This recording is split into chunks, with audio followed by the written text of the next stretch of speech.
Esse é o Ancapsu e nós vamos falar agora sobre a reportagem do David Agape. Vocês sabem, eu gosto muito do David Agape, tem as reportagens deles excelentes sobre um monte de coisa, mas eu vou ter que discordar dessa reportagem dele aqui. Ele fez uma reportagem agora dizendo que identificou um infiltrado no grupo dos empresários. Vocês lembram, ontem eu fiz um vídeo falando que eu identifiquei o infiltrado no grupo dos empresários. E o mais engraçado é que nós apontamos para pessoas diferentes. E eu vou fazer a causa aqui, eu vou explicar para vocês a diferença e vamos ver, né? Assim, eu gosto muito do David Agape, acho excelente, o trabalho dele é muito bom aqui realmente, mas eu acho que tem dois conceitos diferentes de infiltrados nessa história. Pode ser que os dois sejam infiltrados. Aliás, é o que eu falo para vocês, o que não falta nessa galera toda é infiltrado, meu amigo. Essa notícia foi sugerida por Peter Cabeça de Ozempic, Cadeia do Xandão e várias outras pessoas. Obrigado aí ao pessoal que sugeriu notícias lá no nosso site, no visãolibertaria.com, e obrigado a você que está assistindo o nosso vídeo. Se você gosta do nosso conteúdo, por favor, deixe o seu like e se inscreva aqui no canal, né? Então, eu vou mostrar aqui a reportagem do David Agape, e sem dúvida alguma essa pessoa é claramente um infiltrado, não vou dizer que não seja um infiltrado. A questão no meu ponto de vista, é que é um infiltrado tão próximo do Alexandre de Moraes que chega a ser estranho a movimentação que foi necessária para o Tagliaferro forjar o relatório. Se fosse ele o infiltrado que deu origem à coisa toda, já teria saído pelo STF, já teria saído pelo TSE e não teria havido a necessidade sequer da falsificação da parada. Esse cara aqui está dentro do TSE, lá dentro aquela moça chamada de bruxa e coisa e tal, ele é amigo dela e coisa e tal.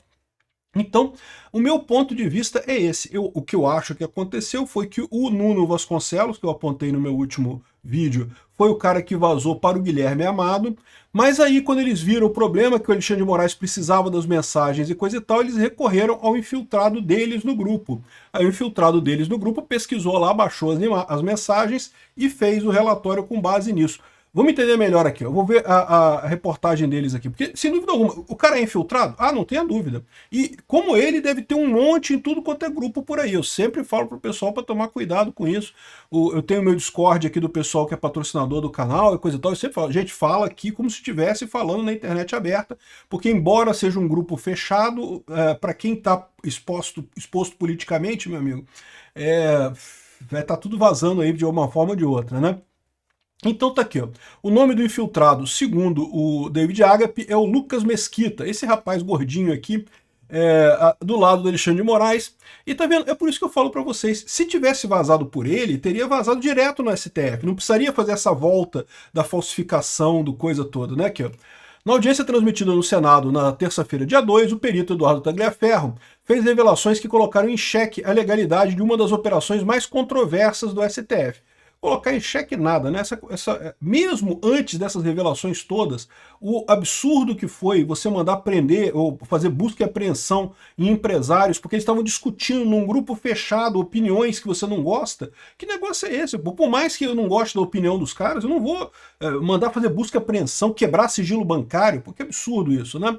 Aqui, ó, a busca e apreensão às vésperas da eleição de 2022, isso foi em agosto de 2022, contra empresários acusados de trocar mensagem em grupos de WhatsApp supostamente favoráveis a um golpe de Estado. Ninguém advogou por golpe de Estado. O máximo que teve ali foi um cara falando, eu prefiro o golpe de Estado do que o Lula. Isso não é necessariamente advogar por golpe de Estado. Isso é dizer que o Lula é uma coisa muito ruim, entendeu? É uma crítica muito forte ao Lula. A sessão ocorreu na Comissão de Segurança Pública do Senado, convocada pelo Magno Malta, presidida pelo Flávio Bolsonaro, e no mesmo horário que o STF julgava o Jair Bolsonaro, né? Segundo o Tagliaferro, que foi apresentado como ação amparada por investigação técnica, provas consistentes, na verdade teria sido montado a posteriori, depois da operação já realizada. Ele afirma que foi coagido a produzir documentos com datas retroativas, incluindo mapas mentais, relatórios, pareceres, que dariam aparência de legalidade à decisão de Moraes, quando na verdade tudo havia sido feito com base apenas na reportagem do jornalista Guilherme Amado, publicada no Metrópolis, né? Então, essa é a situação no final das contas. A origem da coisa foi a reportagem do Metrópolis, mas depois o Eduardo Tagliaferro foi obrigado a produzir um relatório para dizer que era a mesma coisa, que chegava na mesma conclusão, né?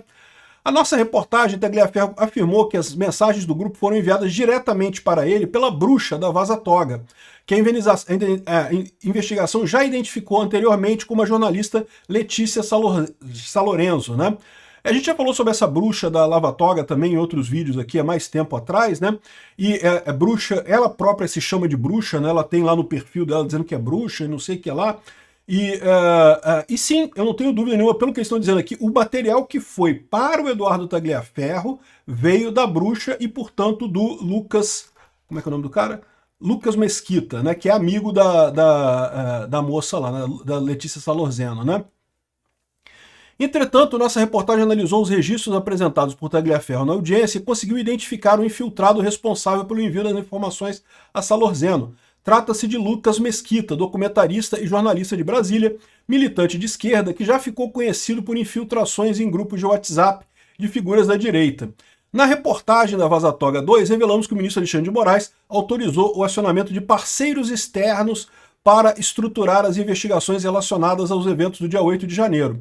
Agora, a vigilância em massa da população ganha novos contornos. Arapongas passaram a coletar informações de cidadãos comuns e repassá-las diretamente ao judiciário, muitas vezes sem qualquer indício concreto de crime. Foi o caso ali, não tinha crime nenhum ali. Ah, você pode discordar da opinião dos empresários?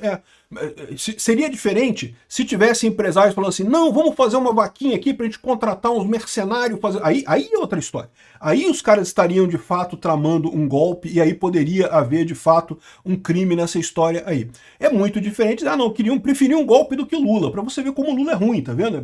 Até um golpe seria melhor do que o Lula. Enfim.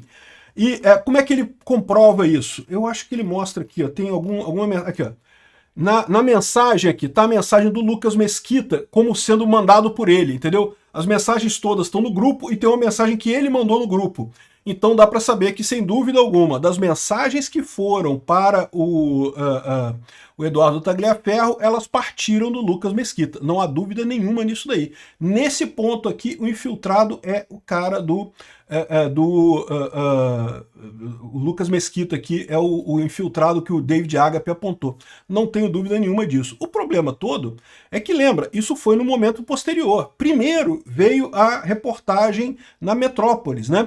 E, bom, pode ter sido que o mesmo cara revelou essa coisa para a Metrópolis? Pode ser também, é verdade. Pode ser que ele tenha vazado a informação aqui e vazado lá para a Metrópolis do mesmo jeito, e daí foi publicado no Metrópolis, e aí depois eles fizeram a coisa pelo STF.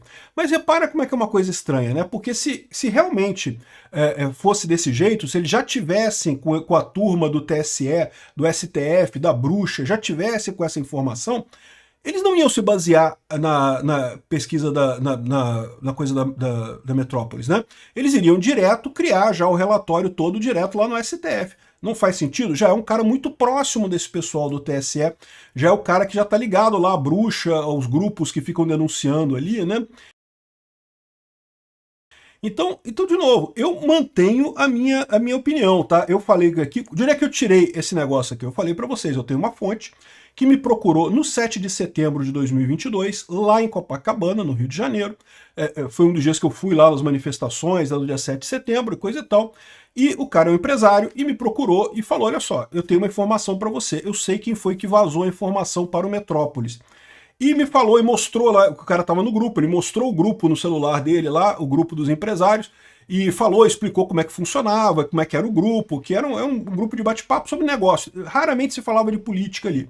Era um grupo de bate-papo de negócios e coisa e tal. De vez em quando surgia um tema mais político e coisa e tal. E aí ele falou justamente sobre que depois que teve esse vazamento, né, que apareceu na Metrópolis, um monte de gente saiu do grupo, é lógico, com medo, né, do que aconteceria. E aí ele me mostrou que ele acha, né, depois disso ele se encontrou com outros empresários do mesmo grupo e fizeram uma espécie de avaliação de quem é que pode ter vazado isso, quem é que teria interesse de vazar isso para o Metrópolis. E aí teriam chegado à conclusão que seria o Nuno Vasconcelos. Por quê? Porque é o cara mais à esquerda, que tem mais ligação com o governo Lula, que teria mais interesse nesse tipo de coisa. Pode ser que o cara tenha se enganado? Pode ser que tenha sido realmente o Lucas Mesquita que está aqui. mas o cara me pareceu bastante certo ali no momento, e é um cara que estava lá no grupo dos empresários, conhecia a galera toda, conversou com todo mundo ali. Então, ou seja, ele me falou que era o Nuno Vasconcelos, né? O cara lá de Portugal. Bom, eu mantenho isso. O que eu acho que aconteceu aqui foi que o vazamento original para Metrópolis foi com o Nuno Vasconcelos. Aí, quando o Alexandre de Moraes fez a ação com base na reportagem do Metrópolis, ficou estranho. Ele falou, não, temos que fazer agora, a gente tem que dar um jeito de falsificar o relatório para dizer que não, que a gente teve outra investigação e coisa e tal. E aí recorreram ao grupo de parceiros. Quem é que teve acesso a esse grupo de empresários que pode pegar as informações de lá? Qualquer pessoa que estivesse nesse grupo de empresários poderia ir lá e colher as informações que estão lá, né, dar o print das mensagens e coisa e tal. Aparentemente, aquele grupo ainda não se fazia apagamento automático de mensagens e coisa e tal. E aí pegaram o Lucas Mesquita e ele foi o cara que vazou a coisa para o TSE. É isso que pode ter acontecido? Eu diria que é isso que pode ter acontecido. Ou pode ter sido o Lucas, duas coisas, pode ser também. Né? Sem dúvida alguma, eu tenho certeza, pelas informações que eles colocaram aqui, que foi o Lucas que vazou para o TSE, para o Eduardo Tagliaferro. Mas não necessariamente foi ele que vazou para a revista Metrópolis, né? E o que você tira dessa coisa toda no final das contas é o seguinte, que tem infiltrado pra... Não tem um infiltrado só não, meu amigo, tem infiltrado pra caramba desses grupos todos que estão por aí. Vocês tomam cuidado com essa história, tá? É muito importante pegar mensagem de WhatsApp, botar tudo para apagar com o tempo, não sei o que lá, de tempos em tempos trocar de celular, porque você sabe que o celular, mesmo que você apague a mensagem, você consegue recuperar a mensagem apagada, né? Mas quando você troca de celular, aí o celular novo não tem mais aquilo, você manda zerar o celular antigo, o celular novo já não tem mais aquilo. E lógico, evidentemente, tomar cuidado com o que se fala em absolutamente qualquer grupo, mesmo grupos privados, mesmo grupos de WhatsApp, né? Agora, uma coisa que eu acho importante ressaltar aqui também é que não teve crime nenhum de qualquer forma. Ou seja, o que foi vazado são conversas totalmente banais. O crime nessa história toda está em o Alexandre de Moraes usar essa desculpa para perseguir empresários sem absolutamente nenhuma lógica, sem absolutamente nenhuma validade jurídica, né?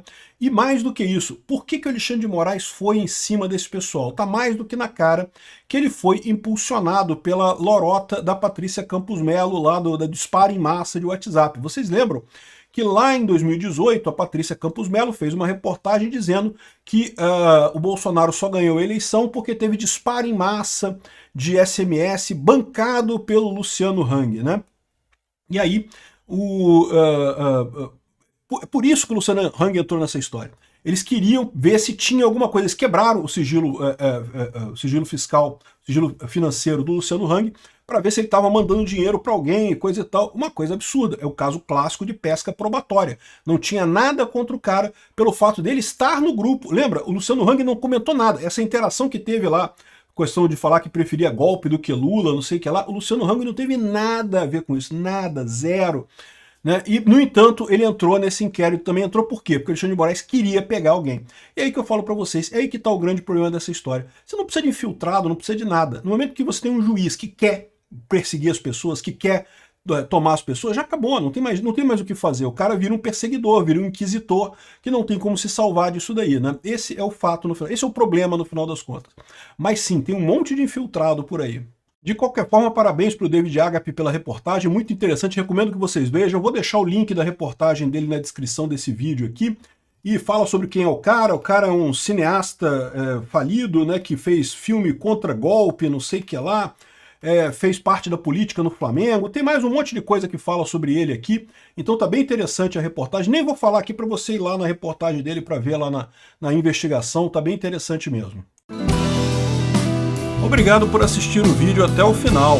Além de curtir, compartilhar e se inscrever no canal, considere se tornar patrocinador com valores a partir de R$ 1,99. Clique no botão Seja Membro abaixo para saber as condições e vantagens de patrocinar o canal. Mais informações sobre o nosso projeto, visite nossos sites indicados na tela.